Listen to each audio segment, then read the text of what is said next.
Dalam masih ada yang kosong.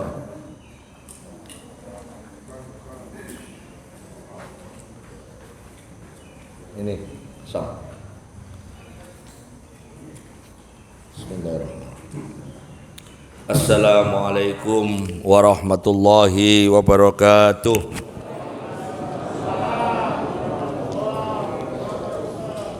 Bismillahirrahmanirrahim. Alhamdulillahirabbil alamin. Wassalatu wassalamu ala asrafil anbiya'i wal mursalin sayyidina Muhammadin wa ala alihi wa ashabihi ajmain, amma ba'du. Hadratul mukarramin, para alim, para ulama, jemaah Masjid Al-Hidayah Lipo Village yang dirahmati Allah.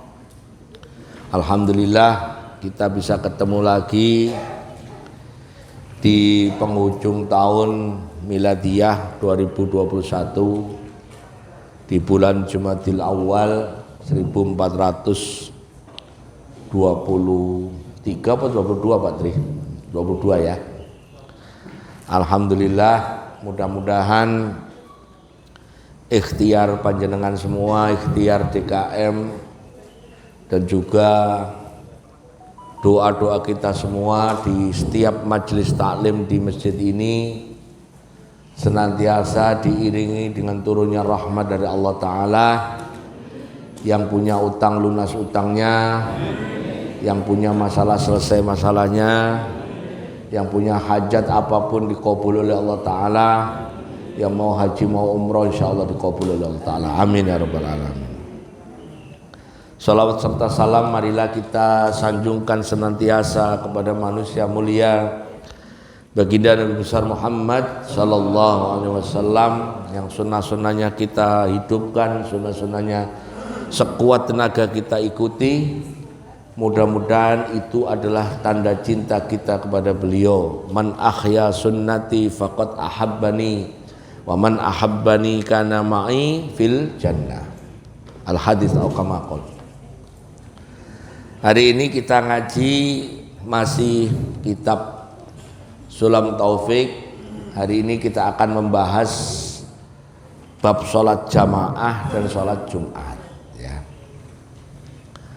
Seperti yang pernah saya sampaikan bahwa ngaji kitab seperti Sulam Taufik ya, kitab-kitab yang ringkas padat seperti itu, kalau ngaji sendiri, kalau membaca sendiri, itu cenderung orang itu akhirnya nggak punya padanan terhadap hal-hal yang mungkin disampaikan itu nanti itu yang diyakini paling benar. Dalam hal ini bukan berarti kitabnya salah, bukan. Tapi saya ajak Bapak Ibu untuk membiasakan diri kalau ketemu kitab, cari kitab padanannya yang lain. Nah kebetulan karena saya sedikit banyak menguasai atau mempelajari kitab fikih madzhabul arba'ah, maka setiap saya ngaji kitab-kitab yang saya sebutkan tadi, saya sandingkan dengan kitab tersebut dengan maksud dan tujuan supaya begini, oh di kitab Sulam Taufik bunyinya begini tentang jamaah. Oh di kitab Fathul Mu'in begini bunyinya. Oh di kitab yang lain lagi begini bunyinya. Sehingga nanti panjenengan tinggal ambil kira-kira yang menurut panjenengan paling cocok, dalam arti paling sesuai dengan kemampuan panjenengan untuk mengamalkan, ya itu ambil gitu. Dan rumusnya tetap setiap ijtihad ulama, setiap ijtihad imam mujtahid adalah independen. Artinya ijtihad ulama satu tidak menganulir ijtihad ulama yang lain. Al ijtihadu la yunqadu bil ijtihadi. Ijtihad satu ulama tidak menganulir ijtihad ulama yang lain. Jadi misalnya seorang ulama berkata, menurut saya ini batal, menurut umat yang lain, menurut ulama yang lain ini tidak batal, ya nurut ulama itu. Pertanyaannya, yang benar yang mana Gus? Yang benar ya nurut jenengan benar ya sudah. Nah karena jenengan nyender atau menyandarkan diri pada pendapat yang jenengan anggap itu yang paling cocok, dan Anda diajarkan oleh guru-guru yang punya sanad sampai pemilik kitab itu, sebetulnya kitab fikih yang saya pelajari dari guru saya, insya Allah guru saya dengan gurunya sampai pada pemilik kitab itu, ya tinggal kalian pakai. Besok-besok nanti hari kiamat ditanya oleh Allah, kamu kok sholatmu begini? Ya, saya ikut Gus Arifin. Saya ditanya, Gus Arifin, saya ikut guru saya. Kan gitu. Guru saya ikut gurunya. Insya Allah nyampe kepada baginda Nabi Muhammad Sallallahu Alaihi Wasallam. Itu namanya nyunah, ngikutin sunnah. Ngikutin sunnah nggak bisa langsung kepada Nabi, tapi harus lewat guru. Makanya kalau sering saya sampaikan, kalau panjenengan ngaji, cari guru yang punya sanad. Nah di masjid ini sudah saya foto tadi. Selamat menikmati kajian subuh dari ustadz-ustadz yang punya sanad. Luar biasa. Brandnya udah begitu. Alhamdulillah, insyaallah. Nah kita bahas sekarang Bismillahirrahmanirrahim. Faslun fil jamaah wal jumu'ah. Saya sampaikan ke panjenengan, kalau ketemu kalimat di Al-Quran maupun di hadis maupun di bahasa Arab nyebut Jumat itu adalah jumu'ah, ya, jumu'ah. Sebenarnya yang paling dekat dengan kata jumu'ah itu bahasa Jawa. Orang Jawa itu nyebut hari Jumat itu jemuah, bener ya? Ada orangnya jemuah. Jemuah nanti Pak Tri, jemuah nang masjidku dewe. Nah, jemuan, jumu'ah. Alhamdulillah, Syekh Syekhnul Kiram. Oke, saya di sini dulu ya, nanti salamannya nanti. Enggak. Jadi kita harus malu sama dua beliau itu, yang muda-muda ini.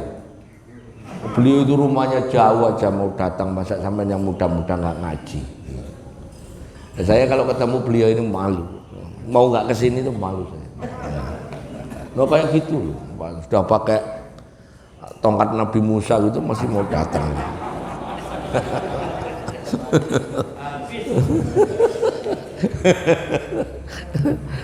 Supaya imunnya naik tak guyoni dulu ya. Jumu'ah, pasal terkait dengan sholat berjamaah dan sholat Jumat. Al jama'atu ala dzukuril al akhraril muqiminal al balighina al-uqala ghairal maghdurin fardun kifayah wal jama'ah fil jumu'ah fardu ain alaihim ay al-madhkurin idza kanu arba'ina mukallafina al-mustautinina fi abniyatin fala tajibu ala ahlil khisab halal ala ahlil khiyam. Ini sampean tak tunjukin hukumnya sholat jamaah sama sholat Jumu'ah nurut kitab Sulam Taufik ya. Jadi sholat jamaah dengan sholat Jumat itu mirip. Coba Bapak lihat, sholat jamaah hukumnya fardu kifayah bagi laki yang itu merdeka. Bapak kan sering dengar itu kajian-kajian, sholat jamaah itu wajib, nah, ya gitu ya. Tadi sudah saya sampaikan di depan ya. Jadi kalau jenengan belajar kitab, itu pasti ada kitabnya itu. Yang ngomong wajib ada kitabnya. Yang ngomong bahwa sholat jamaah ini loh, tadi itu loh yang barusan. Ya. Itu fardu kifayah ini yang ngomong. Kitab Sulam Taufik, kitab Fathul Mu'in itu fardu kifayah. Maknanya kalau satu kampung nggak ada yang sholat jamaah, satu kampung berdosa. Jadi panjenengan yang enggak sholat jamaah berterima kasihlah kepada yang sholat jamaah, karena dengan aktivitas mereka berjamaah itu kita terangkat atau terbebas dari dosanya enggak sholat berjamaah. Makanya masyhur kalau orang sholat berjamaah itu mulia, itu masyhur. Karena apa? Pertama, dirinya mendapat kemuliaan karena sholat berjamaah. Kedua, yang mulia dia insya Allah sholatnya orang berjamaah itu pasti diterima. Yang ketiga, gara-gara dia sholat berjamaah, orang yang nggak bersolat jamaah dosanya nggak ditimpa kepada mereka.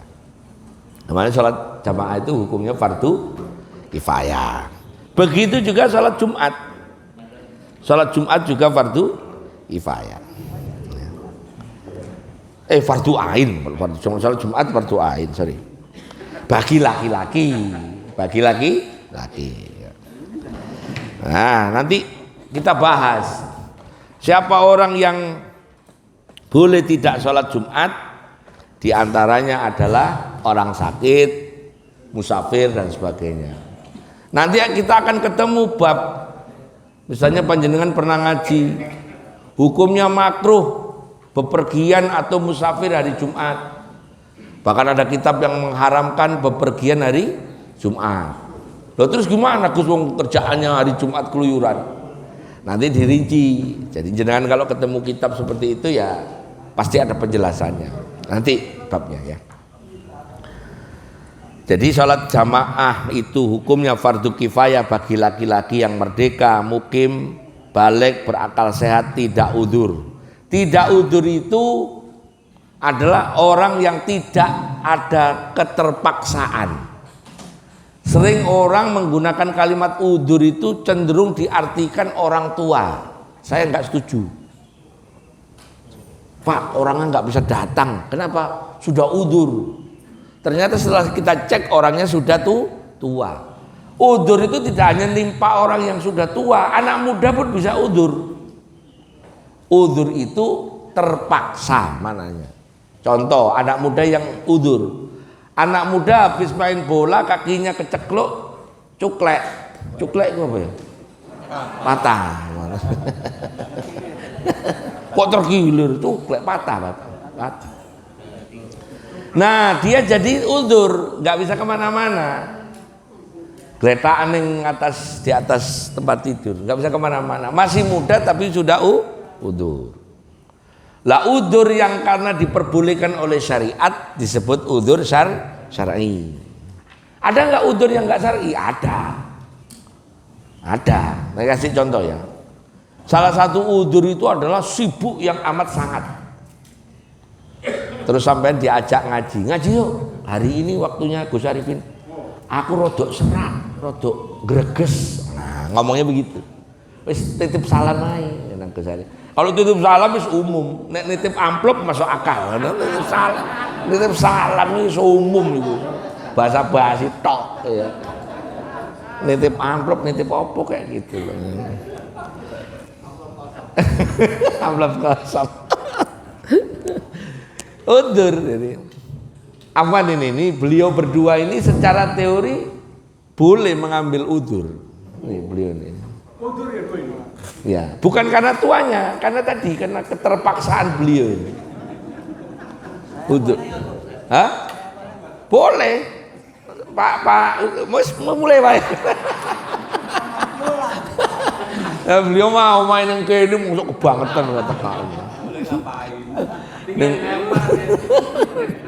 Ya, udzur. Ya tidak udzur boleh orang tidak salat jamaah. Ya. Kalau tidak udzur harus wajib fardu kifayah salat jamaah. Lah salat Jumat itu adalah fardu ain. Bagi siapa? Pertama tadi laki-laki merdeka, mukim yang atasnya tadi ya. Kemudian balik, berakal sehat, tidak udzur, ditambah lagi jumlahnya 40 orang mukallaf. Lah begitu ketemu kalimat arba'in, kanu arba'in 40, pasti ini mazhab Syafi'i. Nanti saya tunjukkan di bab sholat Jumat ada mazhab lain yang boleh kurang dari 40. Bahkan 40-nya itu bukan orang mukim. Kalau masjid itu declare sebagai masjid Syafi'iyah, maka orang yang datang harus 40 orang mukim. Orang mukim itu orang yang tinggal di kampung itu. Saya pernah ditanya oleh Pak Tri, masjid Lipo itu statusnya masjid apa? Orang mukim, orang kampungnya nggak ada. Namanya saja Lipo Village. Village itu kan kampung toh? Iya, kampung Lipo. Tapi wong kampung Lipo sing teko wong Bona. Kelapa Dua. Kini daerah sini ini apa yang dekat pasir-pasir sini ini? Ini ya Kelapa Dua itu, Binong, gitu. Bonanas, Bonanas. Udah dengkotnya ke Bonanas itu. Nah makanya, ini statusnya apa? Berarti kalau jenengan masjid ini enak. Artinya masjid ini, kalau saya boleh berpendapat, nggak terikat oleh madzhab 40 orang, harus orang satu kampung. Karena ini masjid memang nggak ada orang yang tinggal di kampung sini, kecuali jin. Oh ini kan dekat rumahnya Pak Tisna ini yang sono ini kan kalau saya pandang secara wah.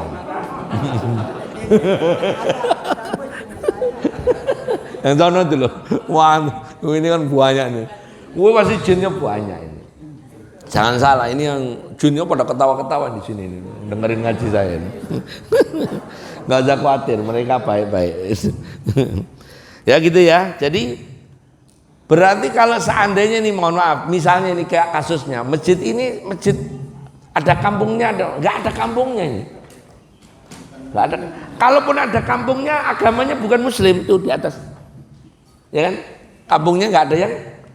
Ya misalnya tinggal ini masjid di kampung namanya Lipo. Tapi mayoritas penduduk mukimnya adalah non Muslim, ya non Muslim. Begitu ini hari Jumat, yang datang adalah orang-orang musafir semua itu pegawai, ya sini semua. Orang-orang yang kerja di Lipo Mall gitu kesini semua. Nah statusnya apa masjid ini?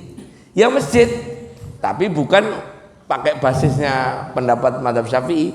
Ya masjid boleh untuk Jumatan boleh, dan akhirnya quote-unquote seandainya kurang dari 40 boleh. Karena kalau mau pakai Syafi'i juga nggak terpenuhi, wong bukan di kampung. Pernah nggak Pak Tri di sini Jumatan kurang 40? Pernah kan? Boleh, enak di sini. Iya, artinya seandainya nanti ada kebolehan bahwa Jumatan itu boleh paling minimal 3 orang, yang datang Pak Asri, yang datang Pak Teguh, yang datang Pak Tri, bertiga Jumatan boleh. Jadi nanti Pak Tri yang khutbah, qala Rasulullah, nunjuk-nunjuk orang dua itu biarin aja. Sah, karena bukan Syafi'i. Jadi kalau ini baca kitab Sulam Taufik, pasti ibu bapak paham ini kitab pasti mazhab Syafi'i, gitu ya. Penduduknya penduduk mukim tetap, artinya memang KTP-nya orang kampung situ. Tidak wajib bagi orang yang pemukim khimah itu kemah itu nggak wajib. Nah nanti akhirnya masyhur kalau orang bepergian, kemudian tanda kutip ya, bepergiannya itu adalah sesudah subuh hari Jumat, dihukumi makruh. Kalau konteksnya ini, karena boleh jadi orang itu bepergian untuk menghindari sholat Jumat di kampungnya, gitu asal usulnya. Paham ya?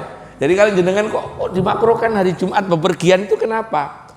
Karena dulu itu banyak orang yang triki, yang khilah kalau bahasa Arab, ngakali dalil sehingga kalau mau nggak Jumatan itu bepergian. Karena rumusnya jelas, Jumatan wajib fardu ain bagi laki-laki yang mukim. Pada saat dia bepergian, otomatis dia jadi musafir. Kalau musafir tidak wajib sholat Jumat. Lah tujuannya musafir memang benar-benar nggak mau Jumatan.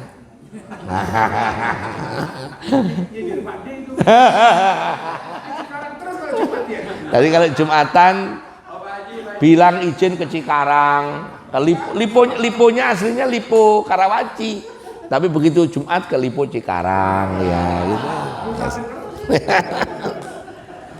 Tapi kalau panjenengan nanti musafir terus punya niatan begini, nanti saya karena berangkat habis Jumat, habis subuh, nanti saya di jalan akan ketemu masjid Jumatan, maka nggak apa-apa, ya, nggak apa-apa. Nanti akan ada bab apa itu hukum bepergian di hari Jumat.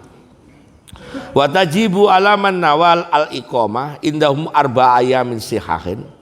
ai ghairi yaumai ad-dukhul wal khuruj ala man balaghu bil quwah la bil fi'li nidaun ya, nidaun sayyidin min tarafil yalihi min baladiha. Wajib bagi Jumat yang niat mukim selama 4 hari penuh, yakni selain 2 hari masuk dan keluar, dan wajib bagi orang yang mendengar suara panggilan adzan dengan kuat maupun dengan bukan dari satu sisi lokasi. Maksudnya gini, kalau orang itu niat mukim di satu, saya musafir, ngitungnya begini, orang itu disebut masih musafir kalau dia tinggal di situ 4 hari, tidak dihitung datangnya maupun pulangnya, berarti kurang lebih ya 4 hari setengah lah ya, 4 hari setengah 5 hari lah ya. Pas datang itu enggak, misalnya hari ini saya musafir ke sini, rumah saya misalnya Mojokerto gitu. Sini hari Minggu. Hari ini belum dihitung. Saya masih musafir. Terus 4 hari, Senin, Selasa, Rabu, Kamis, saya masih musafir. Pas hari Kamis saya pulang. Maka semuanya saya masih musafir. Kalau saya masih musafir, maka seluruh hukum tentang musafir berlaku. Boleh enggak puasa Ramadan, boleh enggak sholat tepat waktu, artinya boleh dijamak, boleh dikosor, kecuali subuh. Subuh dikosor siji tok witir ngawur. Nah, makanya subuh itu istimewa. Enggak ada orang menjamak atau mengkosor sholat subuh karena istimewa ya. Ya. Jadi begitu maksudnya 4 hari, jadi batasnya jenengan disebut musafir itu 4 hari tidak dihitung dukhulnya, datangnya maupun keluarnya. Ya. Wa syartuha ail jumu'ah, syarat dari Jumat, sholat Jumat adalah waktu duhur. Jadi kalau dulu pernah saya sampaikan ya, teorinya sampean pahami betul ini, bahwa semua perintah Allah, perintah baginda Nabi Muhammad SAW terkait ibadah itu pasti ada kaitannya dengan tempat, pasti ada kaitannya dengan waktu, pasti ada kaitannya dengan tata cara atau syarat. Terkait dengan waktu, sholat Jumat, berarti sholat Jumat harus hari Jumat, waktunya harus habis masuk waktu duhur. Tempatnya harus di masjid jami. Tempatnya harus di masjid jami. Sholat Jumat tidak boleh digelar di selain masjid jami. Tapi ini mesti dikasih keterangan. Yang ngomong kitab-kitab mana? Yang ngomong hampir semua kitab-kitab Syafi'i harus di masjid jami. Karena kalau pakai kitab mazhab Syafi'i, jenengan sholat di kantor, di daerah Kuningan, Rasuna Said, TBC Mateng Mall, itu kan ada Jumatan tuh. Itu masjid atau bukan itu? Bukan, parkiran malah. Pasti bukan mazhab Syafi'i. Pasti bukan mazhab Syafi'i. Ya kalau nggak pakai mazhab Syafi'i ya boleh. Nanti tak tunjukin. Pelaksanaannya tetap sholat Jumat ya, didahului dengan azan, terus khutbahnya 2, ya sama kalau tata caranya. Cuman ngomong boleh nggak bolehnya aja dulu. Nanti paket sholatnya tetap sama. Ya. Mau adzan 1, mau adzan 2 bebas. Pokoknya yang penting kalau itu ada gelar Jumatan di selain masjid pasti bukan Syafi'i. Dah pasti. Jadi besok-besok kalau di sini ada ustadz jelasin boleh sholatan di kantor, otak bapak langsung, otak ibu langsung ngomong, oh bukan Syafi'i. Udah gitu aja. Ya nggak usah didebat orangnya. Oh dia nggak usah. Terus dilempar handphonenya yang ceramah sampai repot. Jangan ya gitu ya. Waktu zuhur, terus wa khutbatani, 2 khutbah. Qabla fi yasma'u mal arba'un bil fi'li la asnahu wa lam yakun dajatu an dajatu an tusalla jamaah bihim wala tuqariruha fil takbiratul ihram wala tasbikuha jumu'ah bi baladiha illa idza syaqqal iktisaru ala wahidah. Jadi orang itu yang disebut dengan syarat sholat Jumat itu duhur 2 khutbah sebelum sholat harus didengar oleh orang 40. Ini kalimatnya ya. Jadi Jumatan itu baru disebut Jumatan kalau yang Jumatan itu dengerin 2 khutbah. Tidak disebut Jumatan kalau niatnya hanya sholat Jumat, tidak ikut khutbah. Lah nanti dibahas orang yang tidak dengerin khutbah itu bisa karena memang waktu khutib naik mimbar dia belum datang dengan sengaja, saya kasih kalimat dengan sengaja. Bisa juga sudah datang tapi masuk masjid niatnya sambil doa bismika Allahumma ahya wa amut, tidur. Bisa juga masuk masjid dengerin sambil main HP. Ya. Saya sampaikan ini karena ngaji disiarkan oleh TV-nya Pak. Saya tanya tadi, disiarin untuk apa? Kalau misalnya itu disiarin di YouTube-nya beliau terus ada uangnya, saya harus dibagi. Kok boleh dong sok-sokan nyari-nyari terus dia dapat uangnya, ustadznya sampai, saya tanya Pak Tri itu. Iya, dimonetize itu istilahnya itu. Anak YouTuber itu ngerti itu. Makanya tanya untuk apa? Untuk di grup katanya. Oh ya udah. Bener saya. Ya. Harus dengerin khutbah. Biar datang jenengan datang terus. Ya khutbah ya krungu, cuman umek kayak tangan serah. Udah. Fala Jum'atalah. Dia tidak dianggap sholat Jumat. Hati-hati nih sampean ini. Wis ngaji ini sudah tahu sekarang ya. Sudah tahu. Gus, kemarin saya itu kalau Jumatan tuh datang terus langsung gak kuat, nahan ngantuk terus tidur, gak masalah. Niatnya memang mau dengerin khutbah, tapi begitu kena kipas angin seliwir. Terus angop, ngerti angop jenengan? Nguap. Terus langsung bablas, tahu-tahu komat langsung sholat, nggak apa-apa. Atau kalau ada orang kayak gitu jangan dibangunin, biarin aja. Begitu udah bubar baru tolak-tolak. Terus ngomong dia, Masjid Lipo itu sesat, kenapa? Sholat Jumat kok nggak ada khutbahnya sama sholat. No, dia tidur. Dia tidur. Apa lagi?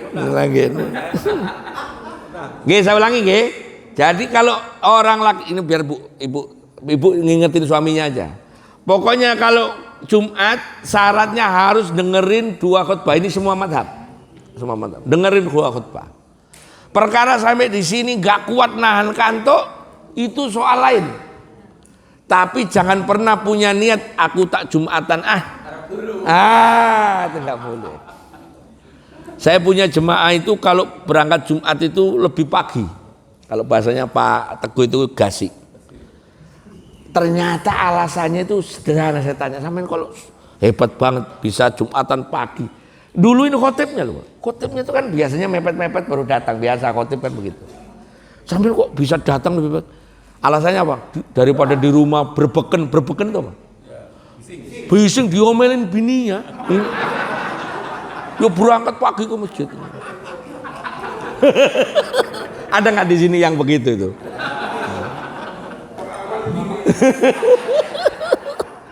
Daripada belum bayar listrik ini bayar, wes pusing. Aku tak Jumatan dulu. Padahal kupingnya udah kemerumbrang bruk gitu. Kalau di Jumatan kan gayeng tuh udah. Apalagi sekarang pulang udah dapat nasi bok, nyaman banget itu. Oke ya, jadi terus ini yang penting lagi bahwa ini takbiratul ihram tidak boleh bersamaan dan didahului oleh Jumat lain kecuali apabila sulit dilaksanakan dalam satu. Ini maksudnya gini. Ini untuk jawab pertanyaan kalimat takbir itu wala tasbiqoha jumu'ah bi baladiha. Tidak boleh takbiratul ihram itu didahului oleh masjid lain di kampung itu. Itu maknanya gini. Kalau Lipo ini masjidnya cuman ini, ya. Masjid ini cuman ini. Berarti nggak ada saingannya takbiratul ihram ya. Jadi masjid ini begitu Allahu Akbar ya sudah. Takbiratul ihramnya hanya di sini. Misalnya Masjid Lipo ini punya tetangga masjid. Kan banyak toh? Kelapa dua dekat kan? Nah, begitu takbiratul ihram Allahu Akbarnya sholat Jumat keduluan Kelapa dua, maka sholat Jumat ini menurut pendapatnya mazhab Syafi'i batal, tanda kutip. Oleh karena itu untuk ngatasin itu, maka masjid yang terlambat takbiratul ihramnya itu dia sholat lagi zuhur 4 rakaat. Itu pasti Syafi'i. Jadi kalau jenengan tanya itu sholat kok aneh, Jumatan 4 rakaat. Ini masalahnya. Bahwa di dalam satu baladi, satu kampung, satu kota itu nggak boleh orang kedahuluan takbiratul ihram sholat Jumat lain. Kecuali di kampung itu hanya satu masjid. Jadi kalau kedahuluan sholat takbiratul ihram di tempat lain, maka otomatis masjid yang ketinggalan harus ditambahin lagi nanti setelah sholat Jumat, sholat zuhur 4 rakaat. Dah. Kejawab nggak kira-kira ini pertanyaan? Kok itu ada Jumatan di misalnya di sini nih Pasar Kemis, sini nih Curug sini, Balaraja, terus di pinggir pantai sana itu mau sana, sampai Serang, sampai Cilegon, sampai Pandeglang. Kalau bapak ke Bogor, Ciawi, Gadok, Ataun sampai Cianjur, semuanya habis sholat Jumat adalah sholat zuhur. Karena mereka yakin di kampung itu masjidnya nggak satu. Dan takbiratul ihramnya nggak yakin tadi dia duluan apa belakangan. Ya, nah, udah tahu ilmunya ini kan. Jadi besok-besok kalau ada orang ribut, ngapain sudah Jumatan sholat zuhur? Ini tetap ini frameworknya atau basisnya referensinya adalah mazhab Syafi'i. Gitu loh Pak. Sampai kalau belajar begitu sehingga iya. Jadi jenengan nggak usah loh. Gimana kok masjid saya ini ngakunya Syafi'i terus di sebelahnya ada masjid lain, saya lihat masjid kita masih khutbah dia sudah sholat. Lah kalau sampean masih khutbah dia sudah sholat berarti pasti ketinggalan, betul ya? Takbiratul ihramnya pasti masjid kalau masih khutbah masih ketinggalan.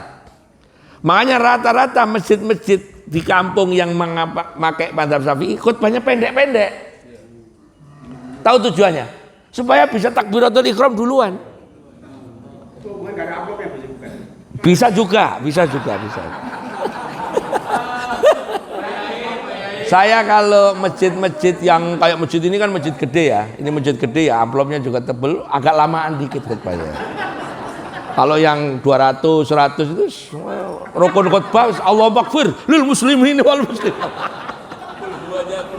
Terus suratnya ya al-hakumut kulhu beres. Enggak pakai doa bablas pulang.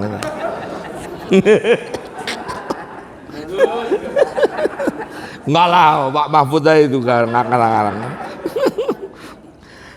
Nah ini warkanul khutbatain. Adapun rukun khutbah, hamdulillah, baca hamdalah. Wassalatu ala nabi sallallahu alaihi wasallam, baca salawat. Wal wasiatu bittaqwa, wasiat bittaqwa. Fihi ma, di dua khutbah. Ingat ya, membaca hamdalah, membaca salawat dan wasiat takwa di dua khutbah. Besok-besok kalau ada khotib di sini, hamdalahnya, salawatnya, wasiat takwa hanya di khutbah pertama, khutbah kedua ketinggalan satu, misalnya salawat atau wasiat takwa, alamat itu khotib amatiran. Walaupun doktor. Kalau seandainya itu dihukumi, maka yang salah yang ngundang. Benar, percaya saya. Makanya saya itu kalau nyusun khutbah di masjid saya, enggak saya cari dokter, enggak. Yang ngerti rukunnya khutbah ini, kali ini di 4 mazhab. 4 mazhab sama. Jadi hamdalah, sholawat kepada baginda Nabi, wasiat takwa itu di dua khutbah. Wasiatu bittaqwa fihima, di dua khutbah. Ai ana hada salatul mutaqaddimah wa arkanu fi kulli minal khutbatain. Harus ada di tiap masing-masing khutbah. Kemudian wa ayatun mufhimatun dan membaca salah satu ayat Quran di salah satu khutbah.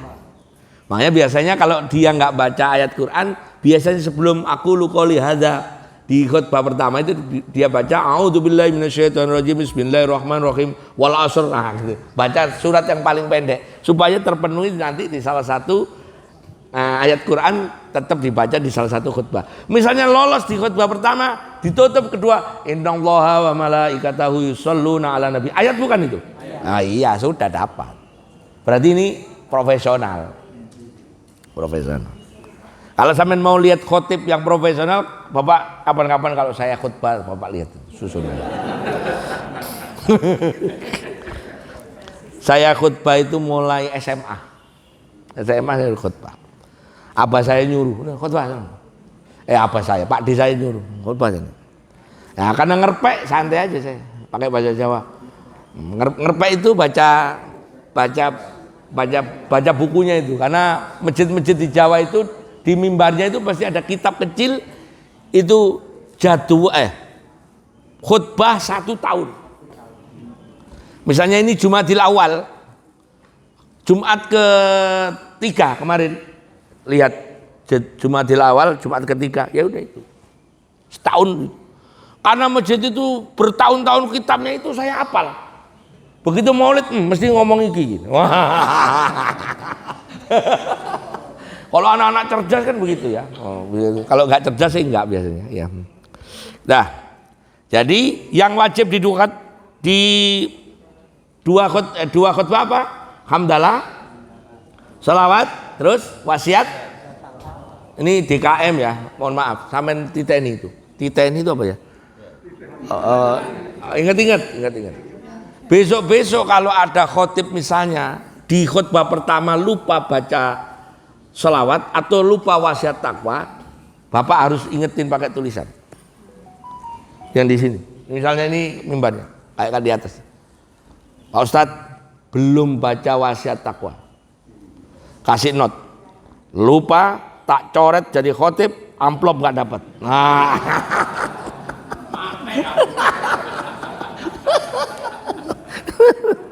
Oke ya. Terus nah, syarat berikutnya adalah toharo anil hadatsain. Suci dari 2 hadas. Wa anin najasah, najis fil badan wal makan wal mahmul. Mahmul itu yang nempel ke badannya si khotib. Misalnya sorbannya, maskernya nggak boleh ada najis. Wasatrul aurat, menutup aurat. Wal qiyam, berdiri. Wal julus, ya, boleh. Dan duduk secara tumak ninah. Jadi duduk di antara 2 khutbah itu harus tumak ninah. Kemarin masih ingat Bu, waktu soal yang bulan lalu tumak ninah itu batasnya seberapa? Subhanallah. Nah itu berarti dengerin tuh, itu cerdasnya begitu ya. Ada hadiahnya nggak waktu itu? Jawab ini. Oke. Kemarin buku sejarah untuk cerita para pedagang ya kemarin ya. Saya lihat di layanan doa. Kemudian duduk secara tumanina, terus kemudian nah ini yang paling terakhir. Wa ayyakuna arkanuha bil arabiyah, dan khutbahnya harus dalam bahasa Arab modern. Jadi kalau Masjid Syafi'i pasti khutbahnya pakai bahasa Arab. Meskipun nanti di kitab lain maksudnya pakai bahasa Arab itu adalah yang rukun khutbah, tapi saya membacanya di kitab ini Sulam Taufik memang bahasa Arab betulan. Bapak coba pernah nggak dengerin khutbah Jumat yang pakai bahasa Arab? Biasanya cirinya kalau dia khutbahnya bahasa Arab biasanya habis sholat Jumat, sholat duhur. Bener nggak omongan saya? Karena dia paham pasti ini paketnya ini semuanya. Dan biasanya khutbahnya pendek, 3 menit, rukun-rukunnya aja. Harus pakai bahasa Arab.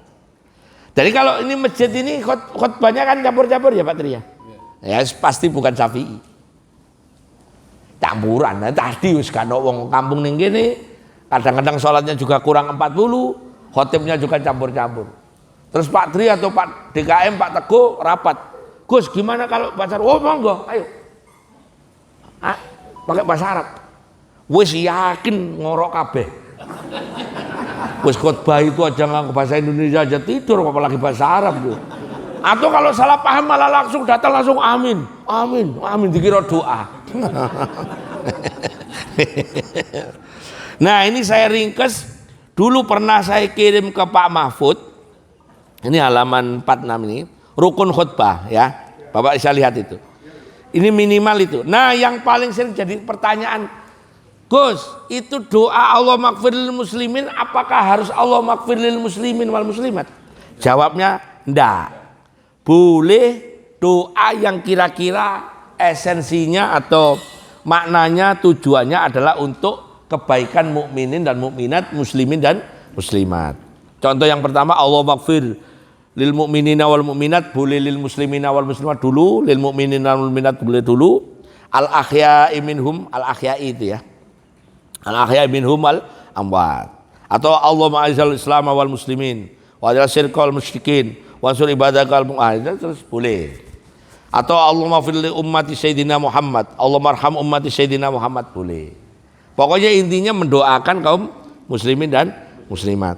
Tapi seandainya itu enggak dibaca, dia langsung begitu khutbah kedua itu langsung turun, enggak pakai baca ini, maka khutbahnya batal. Karena ingat tadi, hamdalah, sholawat, wasiat takwa di dua khutbah. Jin lewat. Hamdalah, sholawat, wasiat takwa di dua khutbah. Baca ayat Quran dan doa untuk muslimin muslimat di salah satu khutbah. Masuk akal nggak nanti doa muslimin muslimat itu di khutbah yang pertama? Doa muslimin muslimat. Hah? Jarang. Karena aslinya di kalimatnya tadi bahwa doa muslimin muslimat fi saniyah. Itu loh di atas. Pasti di doa muslimin muslimat pasti di khutbah kedua. Ya, sekarang sudah punya ilmu ya. Hamdalah, wasiat takwa, hamdalah, sholawat, wasiat takwa di dua khutbah. Terus baca ayat di salah satu khutbah, di pertama juga boleh, di kedua boleh. Dan doa muslimin muslimat pasti di khutbah kedua. Clear ya? Nah itu langsung jangan pahami. Sekarang syarat makmum. Syarat makmum. Wa yajibu ala man sholla, dan wajib bagi orang yang sholat muqtadiyan fi jumu'ah au ghairiha, di sholat Jumat atau sholat yang lainnya termasuk sholat jamaah, alla yataqaddama ala imamihi, gak boleh mendahului imamnya ya, gak boleh mendahului imamnya. Batasannya adalah siapa yang mendahului imamnya 3 kali maka dianggap sholat sendiri. Tidak hanya mendahului, barengin juga sama. Atau lelet 3 kali juga sama. Tahu lelet Pak? Jadi imamnya itu sudah rukun satu ya, i'tidal rukun kedua, imamnya sudah sujud, makmumnya masih berdiri. Sampai terus imam sudah sujud terus duduk, tek, dia masih baru rukuk, dia sudah kehilangan 3, lelet 3. Nah yang dahuluin imamnya baru Allah, dia langsung sudah mirip Max Verstappen lawan Lewis Hamilton. Nah, yang hobi nonton F1 ya. Jadi jangankan itu, barengin deh. Allah biasanya kalau pas rukuk masih Allahu Akbar masih terlambat. Tapi begitu dari i'tidal Allah ngayun gitu langsung barengin imam. Kalau sholatnya itu 4 rakaat pasti 3 kali bareng, betul nggak? Kalau itu ya dari i'tidal ke sujud itu. Jangan. Makanya rumusnya tunggu imam sampai selesai.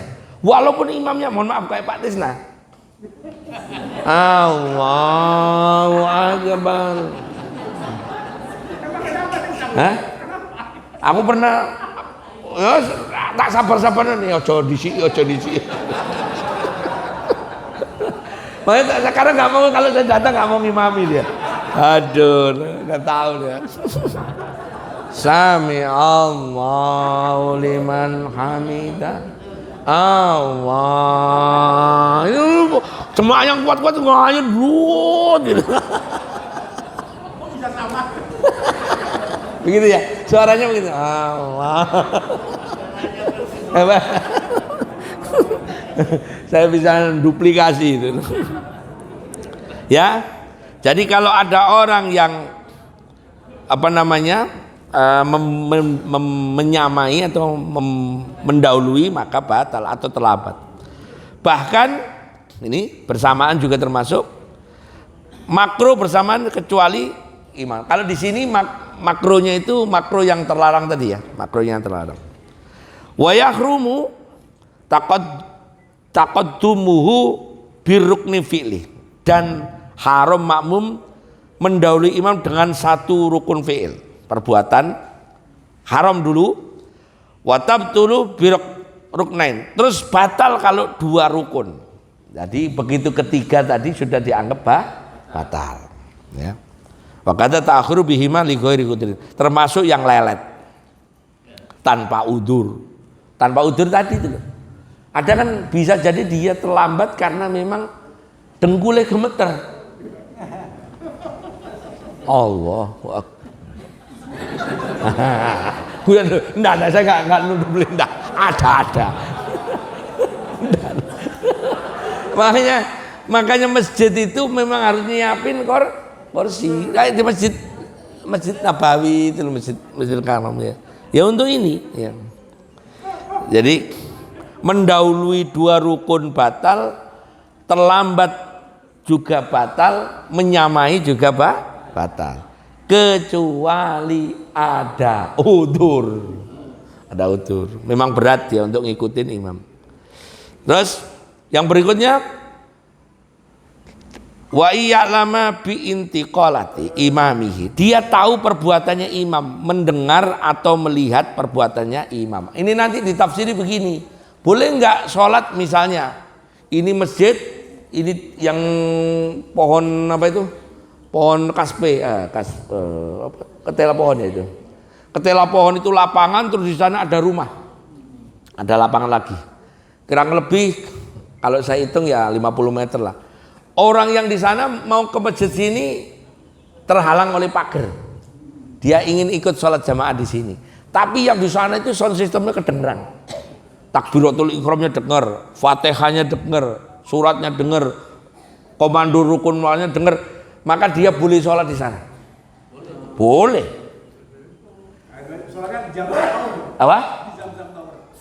Buktinya kalau jenengan umroh kan sholatnya di mana itu? Di lobi lantai 7 dan lantai 9. Kalau di Darut Tauhid lantai 3.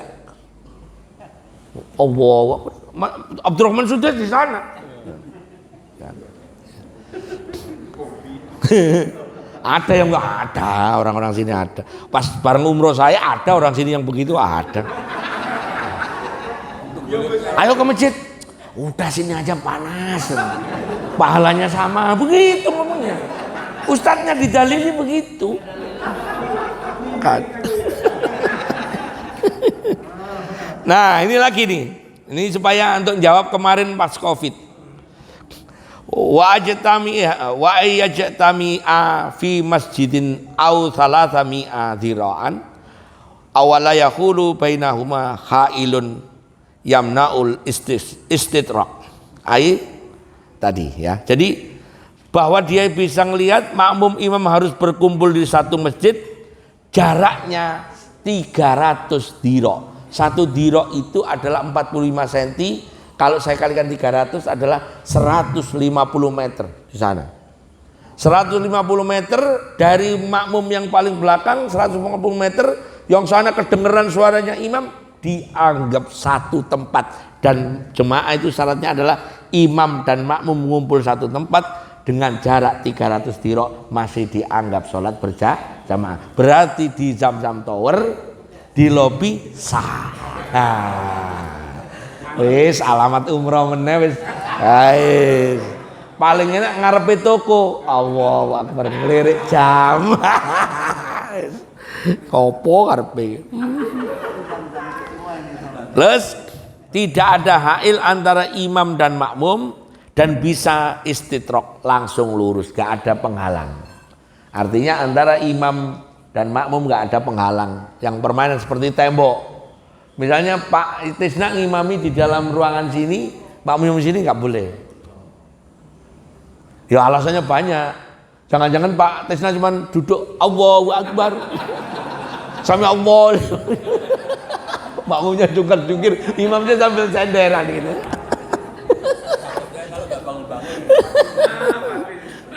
Saya pernah marahin masjid saya itu, saya siang-siang, saya hari Sabtu itu. Kok adzannya kok nyelewat. Curiga saya bawa motor tak intip.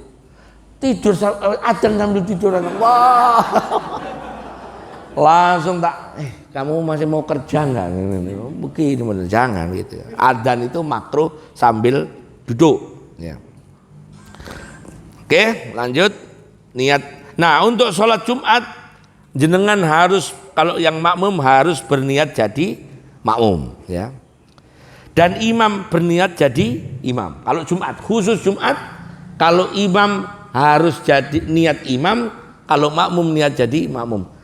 Apa ini maksudnya? Maksudnya gini loh, kalau sholat Jumat itu imamnya harus berniat jadi imam, makmumnya niat jadi makmum.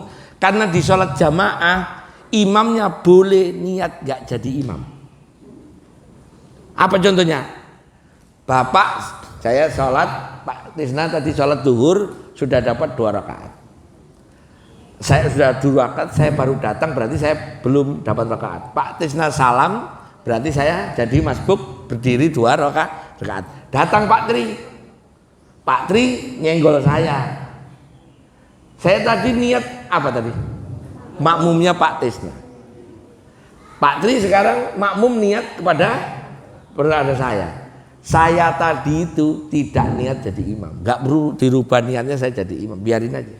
Tetap Pak Tri dapat sholat jamaah, saya dapat jamaah dari Pak Tisna. Gitu ya, cara jelasin ya.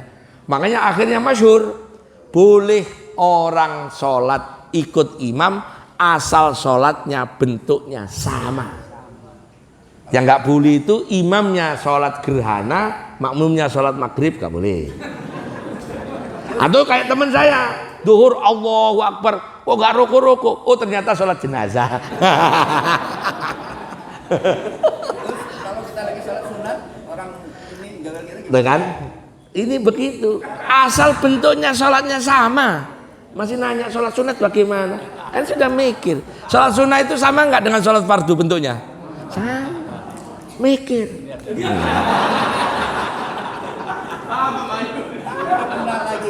Biarin, karena yang nanti videonya kan disebar ke grupnya dia. Biarin. Orang saya bilangin kan sholatnya sama. Bapak bulan Ramadan pulang sudah terawih, imamnya sholat terawih, bapak sholat isya, boleh nggak? Boleh. Terawihnya sama nggak? Sholat terawih dengan sholat isya sama nggak? Sama. Maksudnya sama itu takbiratul ihram, al-fatihah, amin, surat, ruku, itidal, sujud, duduk, sujud, berdiri lagi, betul ya? Kalau sholat gerhana nggak samanya gimana? Takbiratul ihram, al-fatihah, surat, ruku, itidal, fatihah lagi kan? Nah, nggak sama. Saya tanya lagi, ibu bapak belum sholat subuh, kesiangan masuk masjid sudah sholat hari raya Idul Fitri. Imamnya sholat Idul Fitri, ibu sholat subuh, bapak sholat subuh, boleh nggak? Ayo, yang bisa nanti tak kasih pulsa. Umroh ngumpul di Jeddah.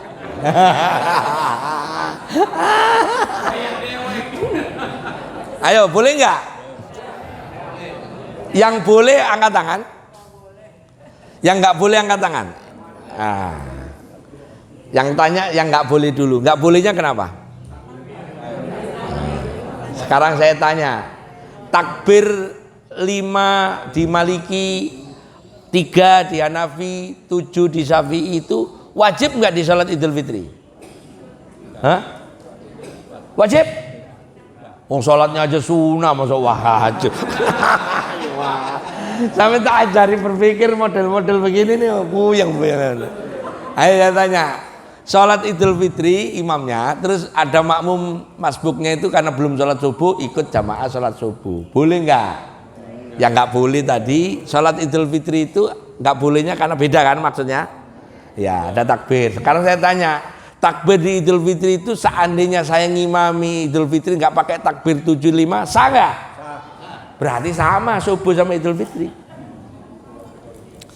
Berarti boleh, berarti yang gak dapat pulsa, enggak bisa jawab pasti. Boleh, cuman lucu. Ditanya sholat apa mas subuh? Lah piye to? Iya aku kesiangan, lucu. Apa? Nah, baru ini orang pinter ini betul. Saya nunggu pertanyaan ini. Seandainya imamnya Idul Fitri, terus makmumnya sholat subuh, apakah waktu takbir ikut? Padahal rumusnya tadi, semua gerakan imam wajib bagi makmum, wayajibu. Nah, tadi bagi makmum untuk ngikutin imam. Ikut nggak? Boleh, karena konsepnya salah udah. Kalau makmum mau imamnya baca takbir ya harus ikut. Ya akhirnya jadi lucu kan subuh kok takbir wakeh. Ini kan case ya. VK itu Bapak boleh buat case. Tapi jangan sampai jenengan sholat subuh itu bermakmum ke sholat Idul Fitri. Apa? Kebangetan wong riyo kok setahun pisan kok subuh kesiangan. Oke. Niat. Nah, sekarang yang umum ini kasus. Pas sholat Jumat, yang punya handphone itu kan ada dagang. Ya bapak-bapaknya dagang, misalnya dagang apa gitu. Terus transaksi, begitu dengerin khotbahnya, Pak, saya bisa beli nggak itu apa namanya bajunya, misalnya jualan baju. Tapi sambil dengerin khotbah, oke. Jadi proses transaksinya di WA sambil dengerin khutbah. Maka hukumnya kalau ada orang ketika sholat Jumat melakukan jual beli, hukumnya haram. Pertama haramnya dulu. Kedua ada yang berpendapat di samping haram jual belinya batal. Jual belinya haram. Artinya seandainya itu bapak jadi uang terus uangnya dijadiin nasi, nasinya dimakan haram tebal. Haram tebal. Bagaimana Pak saya ikut forex pakai robot? Ada yang ikut forex pakai robot nggak di sini? Forex pakai robot. Jadi handphonenya diinstal, terus naruh deposit, terus dia dagang sendiri. Ada yang ngoperasikan, tong. Bapaknya Jumatan, kan forex itu 24 jam ya. Dan saya beritahu forex boleh ya, forex boleh karena itu uang antar uang dengan uang yang berbeda ya, dolar dengan rupiah. Euro dengan dolar gitu ya. Nah kira-kira kalau handphone bapak kerja terus bapak Jumatan boleh nggak? Apa? Boleh. Sama dengan bapak punya warung di rumah. Ketika bapak Jumatan, istri bapak transaksi di rumah jualan, boleh nggak? Boleh, sama dan. Udah paham ya? Jadi intinya supaya hati-hati gini aja. Kalau pas Jumatan bener kata MC, yaitu dalam ini Mas Mul, tolong yang punya handphone dimatiin. Dah, itu paling. Bubar orang yang punya handphone dimatiin. Pokoknya handphonenya udah silent, matiin, jangan lihat handphone supaya tetap Jumatannya sah. Langsung ke materi terakhir tuh. Tadi yang 40 apa? Begitu khotbah naik khotib naik mimbar, jangankan dagang, jangankan main HP, bapak baca astagfirullah, Allahumma sholli ala Muhammad, haram. Betapa mulianya khotib. Makanya Imam Umar bin Abdul Aziz dulu memarahi para khotib karena menyalahgunakan kemuliaan khotib dipakai untuk politik. Akhirnya Umar bin Abdul Aziz menambahkan kalimat di khutbah yang terakhir, ibadallah innallaha ya'muru bil adli wal ihsan wa ita'idzil qurba wa yanha 'anil fahsya wal munkar wal baghi ya'idzukum la'allakum tadhakkarun wa la dzikrullahi akbar. Itu. Kalau geserkan ini kota amal gimana Bu? Nah, ini baru pertanyaan mikir bagus ini ya. Saran saya geser kotak konceleng itu jangan pas khutbah.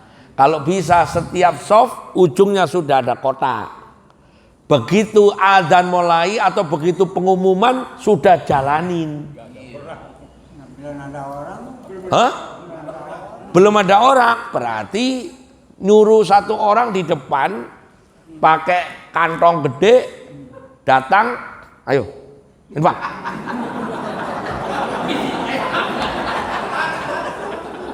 Dah, telat juga tetap mengisi infak. Ayo, kalau nggak infak tak tunjuk, nah gitu. Pakai kantong, ayo infak. Bapak pernah ke masjid di Modern Land, Masjid Rahmatan lil Alamin. Ya, itu nggak ada kotak, tapi di depannya ada yang bawa kantong. Malu. Misalnya yang datang Pak Asri, mobilnya baru, garuk-garuk. Pak, enggak gatel kok. Malu. Masih ngisi. Nah, jadi saran saya, ini saran saja. Kalau bisa pas pengumuman itu satu shopnya jalan selesai.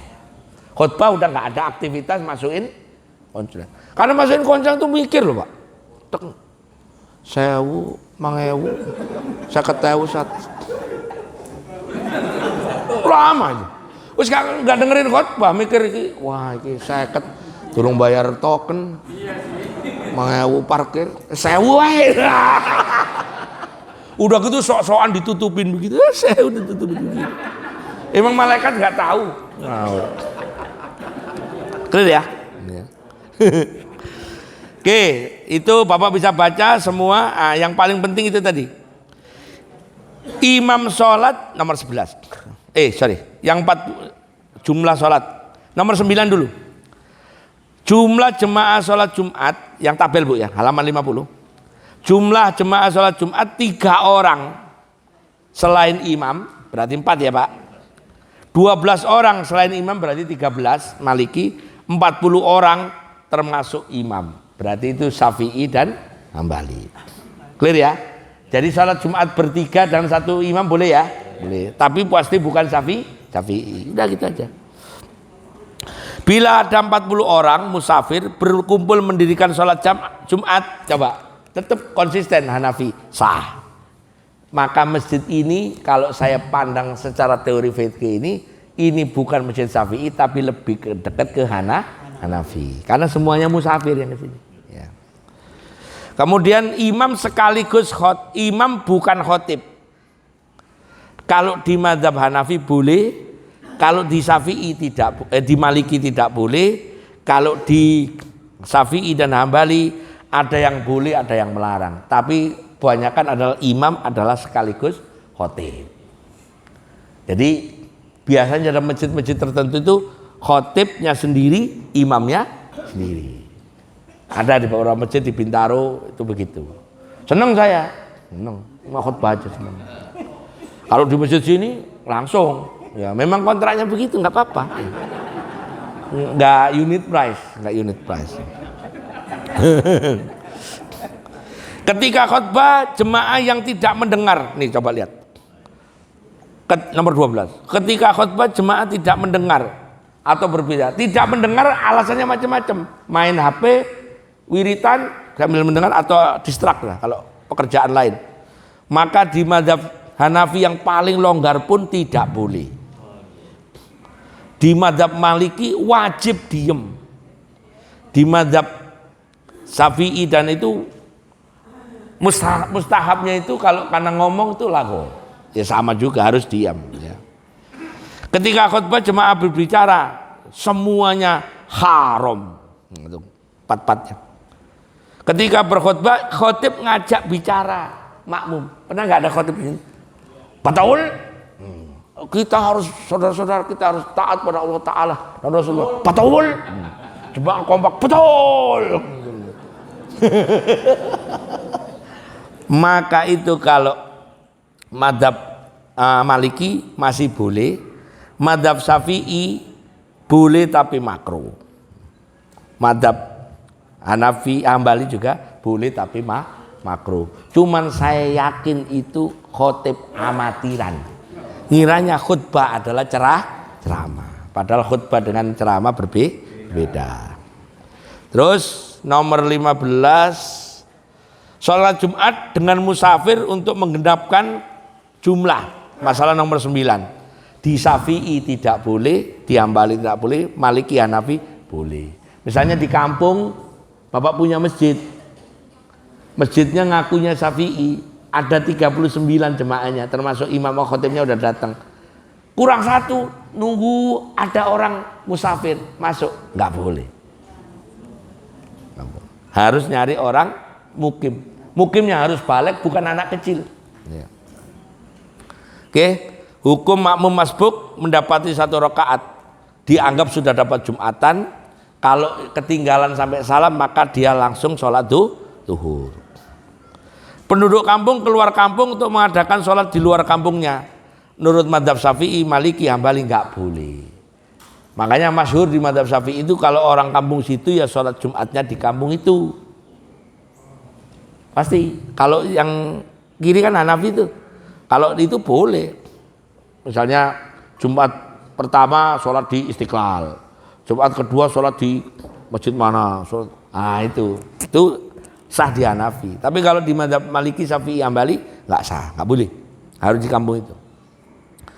Dah sampai situ udurnya sholat Jumat itu selesai. Silakan kalau ada pertanyaan, monggo Pak, bapak-bapak, ibu-ibu. Buya, monggo Buya dulu. Oke, monggo.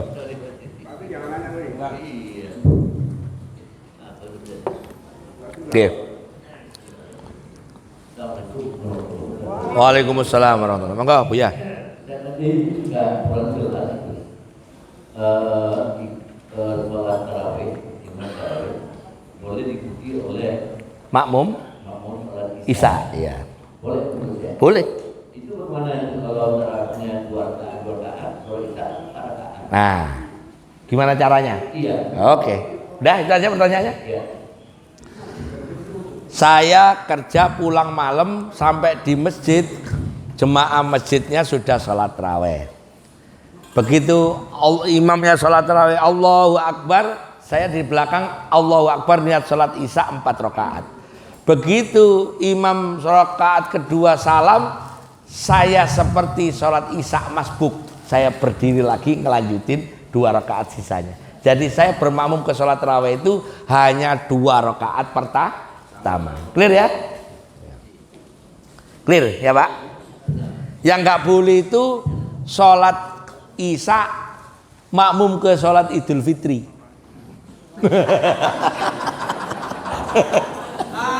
Itu repot itu. Clear ya Pak? Jadi duanya seakan-akan seperti makmum pada orang yang kita jadi orang masbuk. Jadi pas imamnya salam ya Bapak naik. Kalau 4 rakaat. Hah? Tarawihnya 4 rakaat. 2 rakaat Nggak ada ayat awal.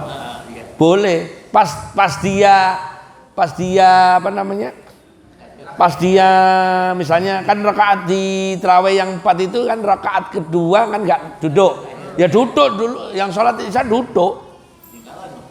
Ya makanya nanti jadi masbuk lagi sama. Iya. Ya itu masalahnya itu.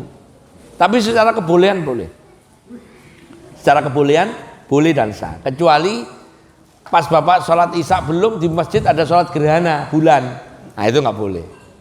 Karena sholat bentuknya berbeda. Clear ya Abu ya? Iya. Monggo lainnya. Oke. Misalnya masjid ini dari Mekah itu 100 tahun berjalan. Apanya? Masjid ini ya, jaraknya ke Mekah itu misalnya 100 tahun berjalan. Berlawanan. Jadi sholatnya masuk Ke timur. Timur apa ya? Nah, ini berarti pertanyaan bab kiblat ya. Yang dimaksud sholat boleh ngadep membelakangi kiblat itu kalau jarak ke timur dan ke baratnya sama. Negara mana itu?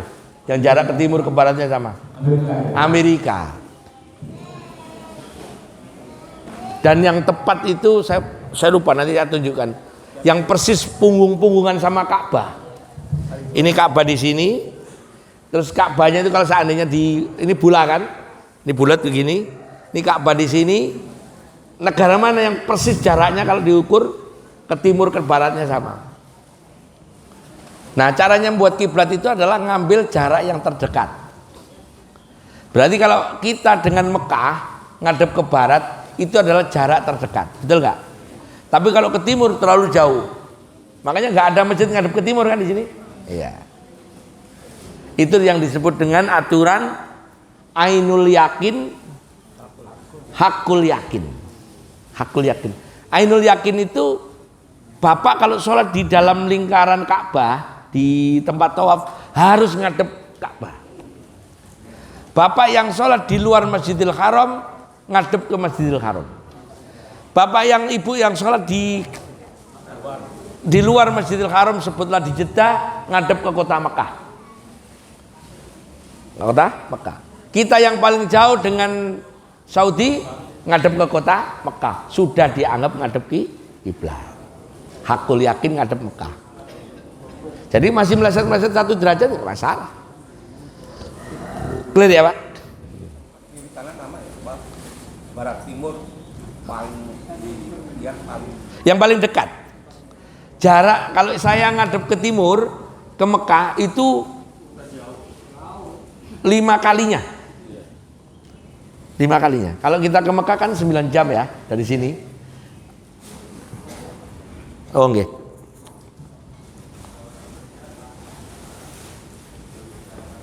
Wih, ada yang ulang tahun.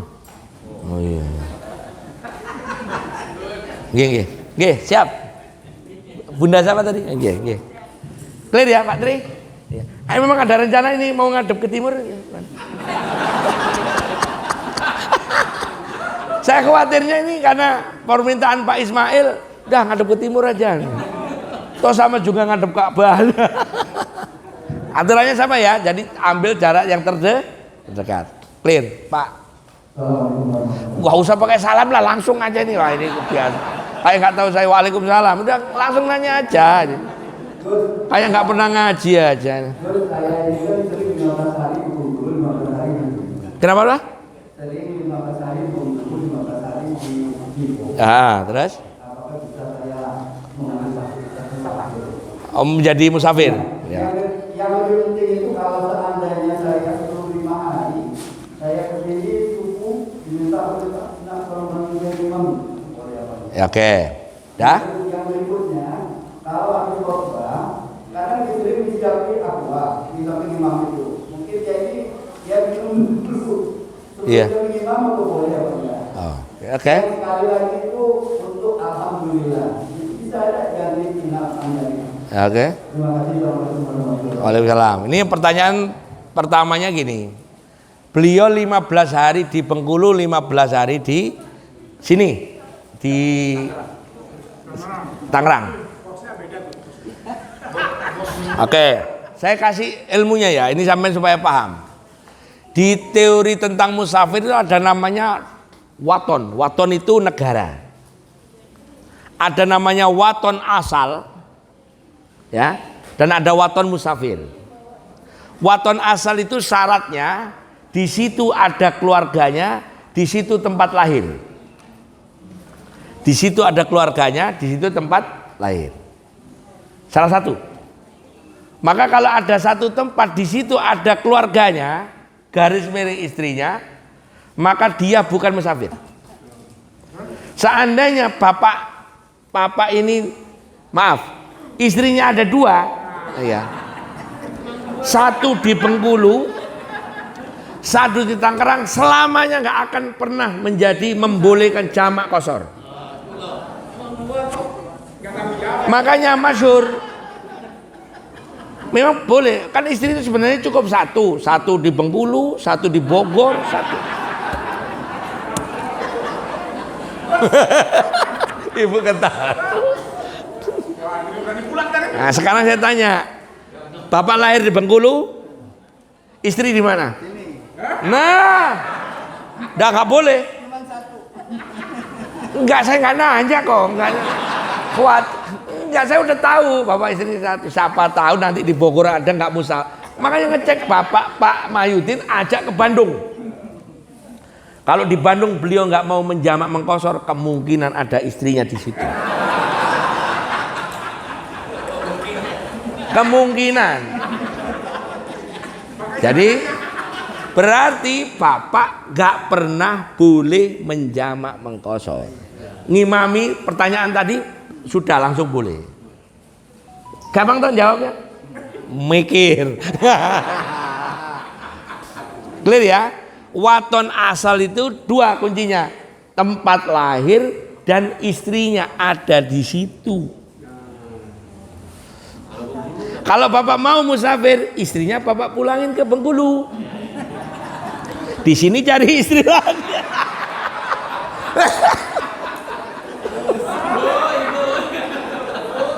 Ngapunten Bu. Gara-garanya pertanyaannya aneh sih. Clear ya?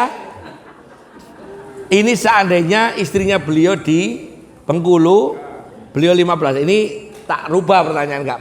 Pokoknya beliau ini kan kondisinya beliau sekarang umum. Istrinya dan beliau lahir di Bengkulu, istrinya di Bengkulu. Beliau ke sini. Misalnya tanggal 16 terbang dari Bengkulu. Berarti tanggal 16 enggak saya hitung 16, 17, 18, 19, 20, 21. Sampai tanggal 21 Bapak statusnya musafir. Tanggal 22 sampai tanggal 30 udah mukim. Sholatnya nggak boleh dijamak kosor, Bapak ngimami tempatnya Pak Tri boleh. Clear ya? Itu iya. Alasannya musafir kan? Iya.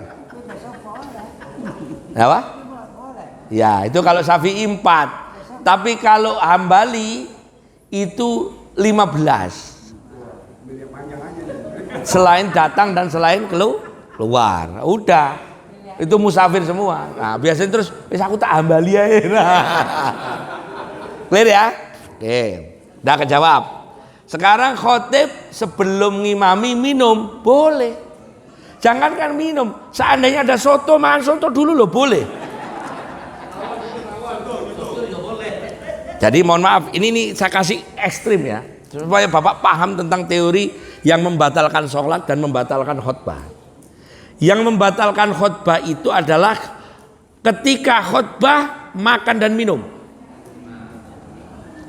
Ketika sholat makan dan minum. Pertanyaan saya, habis khutbah berhenti sebelum sholat itu khutbah bukan? Bukan. Sholat bukan? Bukan. Berarti masih boleh minum. Boleh makan seandainya boleh. Asal nanti waktu sudah makan kumur-kumur terus dia ngimami. Kenapa harus begitu? Karena rumusnya sama. Siapa orang yang di mulutnya ada sisa makanan sebesar setengah kacang Arab? Bapak Ibu tahu kacang Arab? Kacang Arab itu loh yang kalau orang pergi umroh diplastikin kecil-kecil, kacang Arab. Separuhnya. Mohon maaf, saya tadi makan rendang. Terus saya ngimami Allahu Akbar. Ya kan? Karena saya nggak yakin, katanya Gus Arifin kalau kurang dari setengah kacang Arab itu boleh ditelan. Terus saya keluarin, boleh. Ternyata kecil. Nah, begitu keluar masuk lagi meskipun setengah kacang Arab makan dia, batal.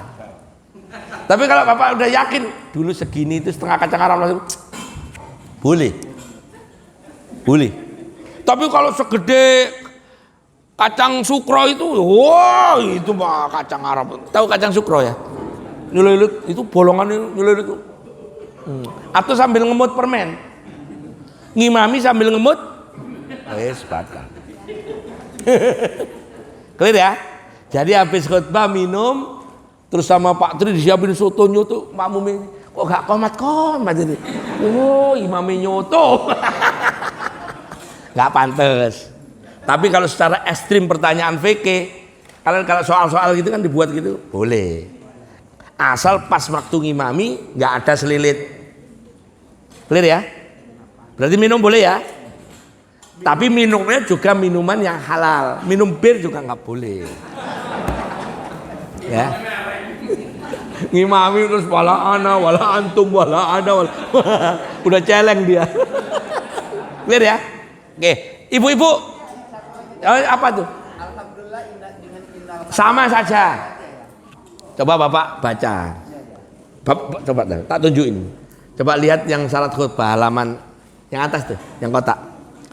Halaman kedua. Rukun khutbah yang Bapak baca itu. Nomor 1 boleh alhamdulillah, boleh innal hamda. Enggak diwaca sih. Boleh. Waktu nerima ini tadi ya? Oh saya maafkan. Kalau seandainya itu sudah dibagi tadi malam, nanya itu tak omelin. Ada itu. Ada ya? Boleh hamdal. Alhamdulillah. Alhamdulilladzi arsala rasulahu bil huda wa dinil haq. Boleh. Innal hamdalillah nahmaduhu wa nasta'inuhu wa nastaghfiruh. Boleh. Boleh. Boleh ya? Pokoknya ada hamdalah. Clear? Sisi kanan. Bu, yang nanya tadi siapa? Monggo, kasih Pak. Jadi kalau kita langsung aja, kalau kita sholat kan ledukan untuk bapak-bapak ya. Iya. Kan kita nih orang Bino gitu ya. Terus sholatnya di luar Bino gitu, misalkan gitu. Terus kemana-mana gitu, boleh dan kayak gitu. Sholat Jumat di luar kampungnya boleh. Musafir sholat Jumat juga boleh, nggak apa-apa. Cuman kalau pakai mazhabnya Syafi'i tadi, yang maksudnya orang kampung mukim itu, kalau sudah memang mukim, kalau statusnya mukim ya kalau bisa sholat di masjid terdekat. Clear ya Bu ya? Nah kadang-kadang ada orang yang pingin Jumatan supaya ganti suasana kan keluyuran. Orang Bencongan sholat ke Lipo, orang Lipo sholat ke Bencongan. Bencongan sana itu masjid Seknak itu, masjidnya siapa yang Pak Suryadi itu. Wah itu sana, bagus masjidnya. Saya pernah ngisi beberapa kali di sana. Clear ya Bu ya? Ya, ada lagi? Monggo Bunda. Nggih.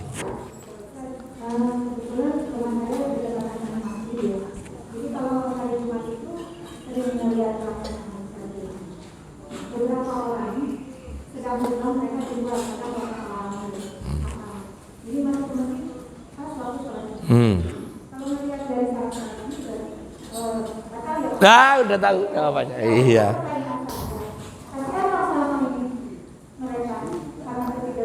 Iya. Iya, tuh. Ini ibu ini menyaksikan sendiri ada perilaku Jumatan. Ini untungnya masjid ini nggak ada warung ya di luar ya. Nggak ada ya. Saya pernah khutbah, diundang khutbah di satu masjid. Depan masjid itu banyak orang jualan. Dadaan itu loh. Ya soto, ya rawon, macam-macam. Ya orang jualan yang mulai sendal, sorban, minyak wangi, pada keleleran di depan. Nggak di masjid, di luar. Oh tapi ingin ngasih hadiah. Kok serius banget tuh, banyak tisu doang. Jadi kalau ada orang datang ke masjid tidak mau atau tidak berniat untuk tidak mendengarkan khutbah, ya tidak ada Jumatan tadi. Udah otomatis. Ini 4 mazhab ya. 4 mazhab. Bayangin Bu, kita selama ini lihat mereka datang di depan ketika khutbah rokokan. Wah, gitu kan? Sambil ngobrol-ngobrol gitu. Wah, udah nggak ada. Nah, itu tugasnya masjid DKM.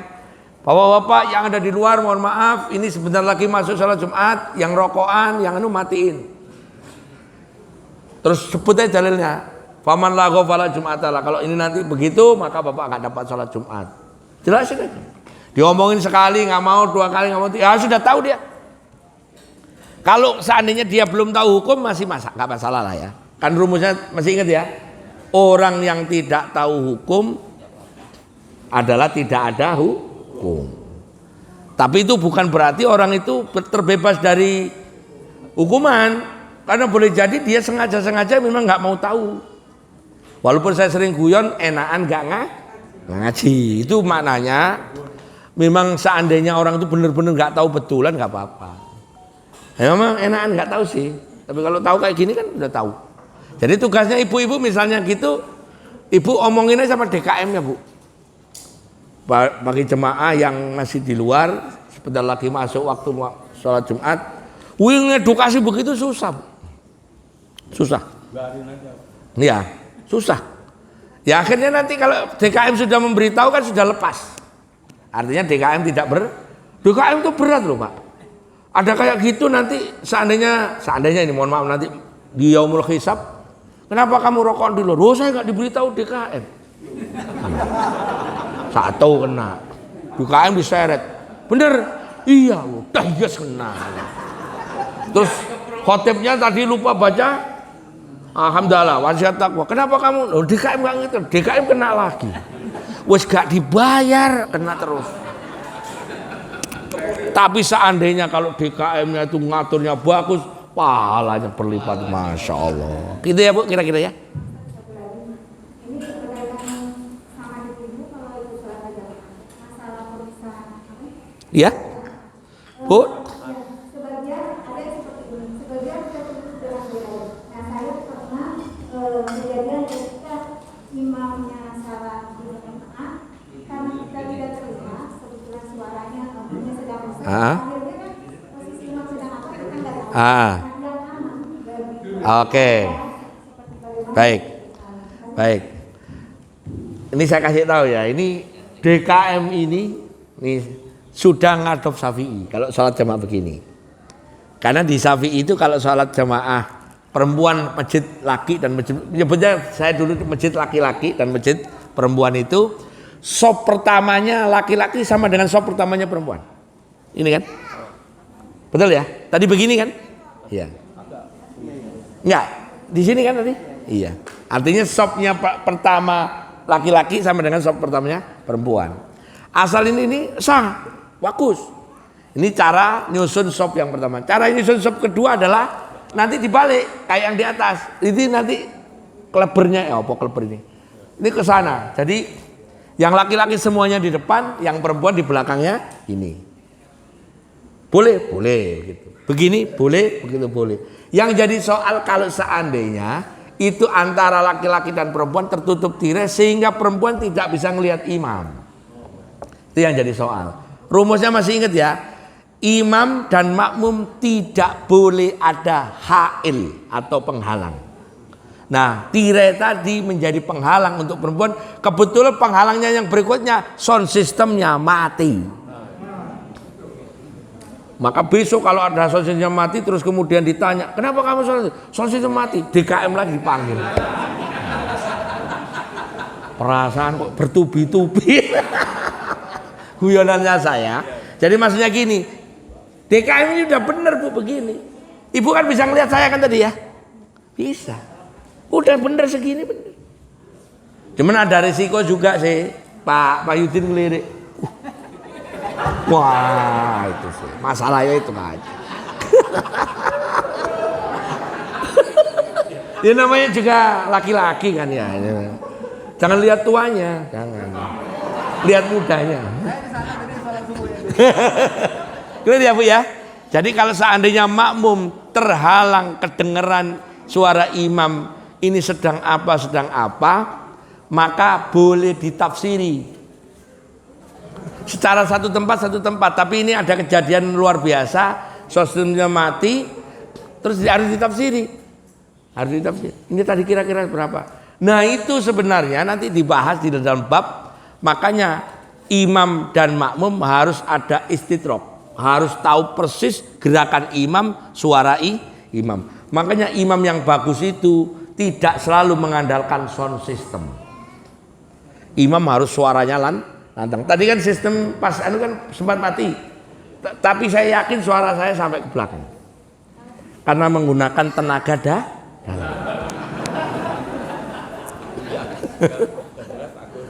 Ya Bu ya, gitu ya. Iya. Yang ini bukan itu rumusnya. Jadi hukum wanita ke masjid itu bab iktikaf. Iktikaf di mazhab Syafi'i dan di Maliki untuk wanita cantik makruh iktikaf di masjid. Itikaf, Pak. Bukan sholat jamaah, itikaf. Kalau sholat itu kan sebentar. Kalau itikaf kan lama. Iya. Apa? Makruh. Makruh bukan nggak boleh, makruh. Jadi kalau makanya rata-rata kalau itikaf kan tua-tua kan. Wah itu. Jadi nggak boleh sama suaminya. Clear ya? Ada lagi, Bu Bapak, monggo. Ayo monggo Bunda. Oke. Monggo. Mic-nya kasih. Oke. Boleh. Salat perempuan kalau salat Jumat nggak usah salat zuhur lagi, boleh. Nih, nggih. Monggo Bu, nggih. Masalah imam sholat Apa Bu? harus ayatnya panjang. Nggih. Contohnya imam baca ayatnya seperti surat Al-Fatihah. Ah. Kan panjang itu. Nggih. Terus udah itu bacanya salah. Ah. Terus rakaat kedua suratnya panjang lagi Pak Ustaz. Salah lagi. Salah lagi. Ya. Tapi berikutnya terus imam dari imam terus itu bagaimana hukumnya? Hukum bagaimana cara mengingatkan imam baca surat salah kira-kira gitu ya. Gitu atau status sholatnya? Ya, maksudnya sholatnya yang kalau sholat subuh apakah boleh bacanya surat yang pendek-pendek? Oh ya, baik. Panjang terus. Ya, begini, baik. Tahu maksudnya? Jadi Nabi Muhammad SAW itu kalau mengingatkan para imam, kalau ngimami jangan memberatkan jamaah. Lihatlah kondisinya jamaah. Dulu Nabi Muhammad itu pernah ngimami sholat isya itu pakai surat Al-Baqarah. Yang makmum itu orang-orang top semua. Sayyidina Ali, Sayyidina Utsman, Abdullah bin Mas'ud, Ubay bin Ka'ab, Abu Musa al-Asy'ari, begitu ya. Pas surat Al-Baqarah santai saja. Suatu saat ada sahabat yang ngira bahwa ngimami dengan surat panjang itu sunnah. Niru Nabi kan sunnah. Terus dia ngimami pakai surat Al-Baqarah juga. Dikomplain sama jemaahnya. Lapor Nabi. Ya Rasul, si fulan ngimami saya, suratnya panjang banget. Dipanggil ke imamnya. Kamu itu besok-besok kalau ngimami lihat jamaahmu. Nabi Muhammad tadi ngimami surat panjang kan apa? Jemaahnya top semua. Nah, sholat itu yang paling bagus, imam yang paling bagus itu bacaannya nggak terlalu panjang, nggak terlalu pendek. Nanti ada materinya, daftar surat yang dibaca oleh imam ketika sholat fardu, supaya kira-kira itu dengan bacaan segitu makmum nggak sampai kelamaan berdiri, juga nggak sampai kecepatan juga, ya. Contohnya, seandainya boleh nggak sholat subuh, qul ya ayyuhal kafirun qul huwallahu ahad. Saya pernah. Jadi kira-kira malam ini saya ke Arafah, pokoknya ini besok ini wukuf. Saya sholat subuh sebelum wukuf itu di Masjidil Haram. Saya lupa, saya Surem atau Abdurrahman Sudes. Imam Al-Kafirun rumah qul huwallahu ahad subuh. Ya nggak apa-apa. Karena orang buru-buru mau berangkat ke Arafah. Kalau panjang-panjang kan nanti telat kan. Iya gitu aja. Bahkan kalau kita sholat terus kedengeran anak kecil nangis, disuruh meringkas sholat kita. Atau ketika lihat jemaahnya, mohon maaf, asam uraten terus grewelen gitu, ya jangan panjang-panjang. Kira-kira itu ya Bu? Boleh. Bahkan seandainya, mohon maaf, habis waladhdallin amin langsung Allahu Akbar, boleh. Cuman dirasani orang, imam opo? Begitu, kira-kira itu. Ada lagi? Dari ibu-ibu? Kalau nggak saya pengumuman aja. Iya, monggo. Pengumuman.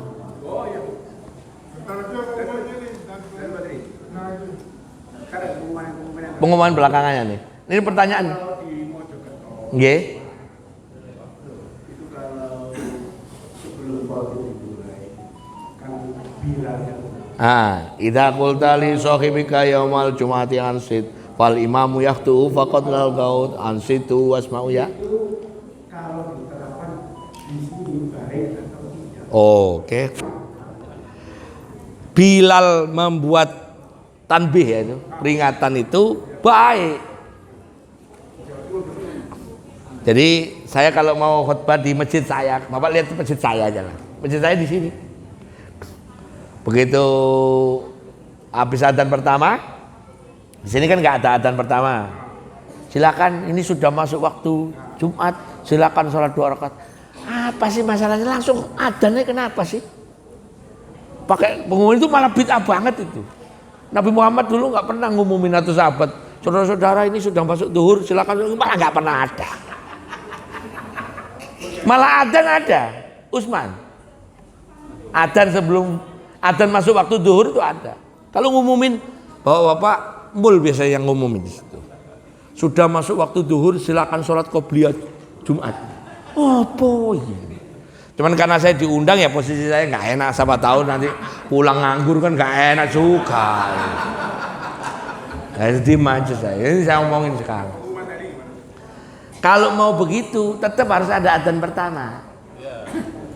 Pasangannya setelah adzan pertama sholat dia berdiri, assalamualaikum. Ma'asyiral muslimin wa jumratal mu'minina rahimakumullah.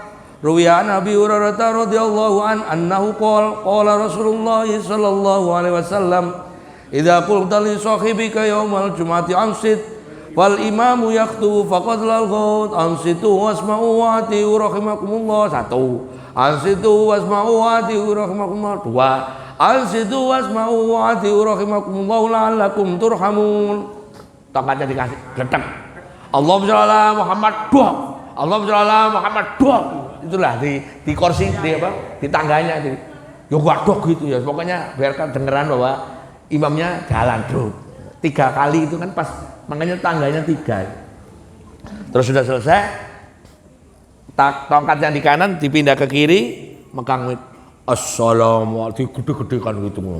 Assalamualaikum warahmatullahi wabarakatuh. Padahal waktu khutbah nanti cempreng. Udah, Allahu Akbar gitu. Bagus. Kalau mau bagus. Iya, mul bagus suaranya. Mul mana mul? Mul. Khotib bisa khotib. Bilal bisa ya mul? Nah, itu. Bagus. Nggak usah takut. Jadi gini loh, soalnya kan itu peringatan buat jamaah. Iya, tanbih itu. Makanya itu sekarang kan di sini dihiaskan tadi kita tidak ada peringatan itu. Iya. Tidak tadi sofi. Sekarang peringatannya malah bentuknya pengumuman. Ketika naik mimbar, khotib naik mimbar, mohon maaf, dilarang berkata-kata. Apa bedanya sama idza qulta li sohib, malah hadis jadi baca. Itu tidak jadi alasan. Tidak jadi alasan. Saya rasa lebih bagus Gus, karena di sini kan banyak pegawai kan. Kalau 2 kali azannya lebih ini dia kan. Kalau perlu bukannya ini agak Pelan-pelan. Adzan dulu aja, adzan. Setelah adzan, Bilal. Ya. Masjid yang gede Bapak nanti cari MRKR, Masjid Raya Kebayoran Residen. Itu begitu, adzan 2 kali. Memang saya dulu pernah punya tapi kalau mau bahkan berarti banyak pertanyaan. Harusnya ditanya. Asal nanyanya nggak bawa golok aja, santai aja. Karena kalau nggak salah dulu masjid ini kiblatnya di Islamik kan pas kali. Sekarang kiblatnya dirubah. Ong tadi mau rencananya ngadep ke timur kan.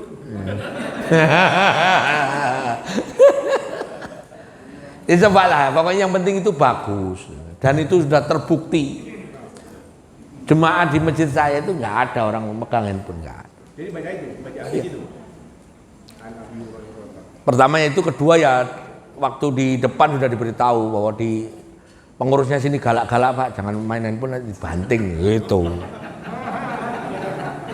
Kan di situ dilihat di depan itu daftar pengurus, Dewan Ketua Dewan Penasehat KHIR Agus Arifin, MA, MSc, PhD 24 jam.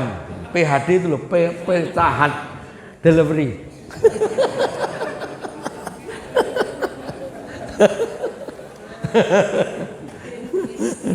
Clear ya?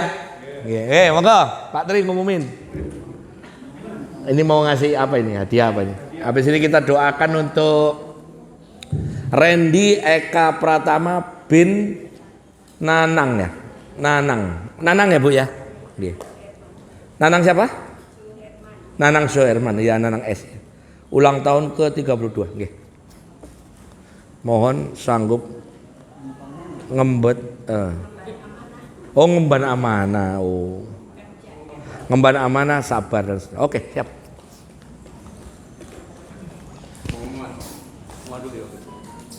Minta pulpen, ada yang perlu ditulis di sini. Coba ini ada, coba nitip gini suruh nulis saya. Apa coba? Nomor rekening. Mana sih?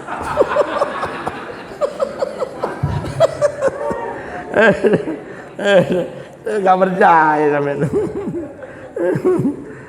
Mau nggak Pak Tri? Boleh percaya, boleh enggak loh ya. Saya nulis gini aja orang. Siapa tahu nulis wirid.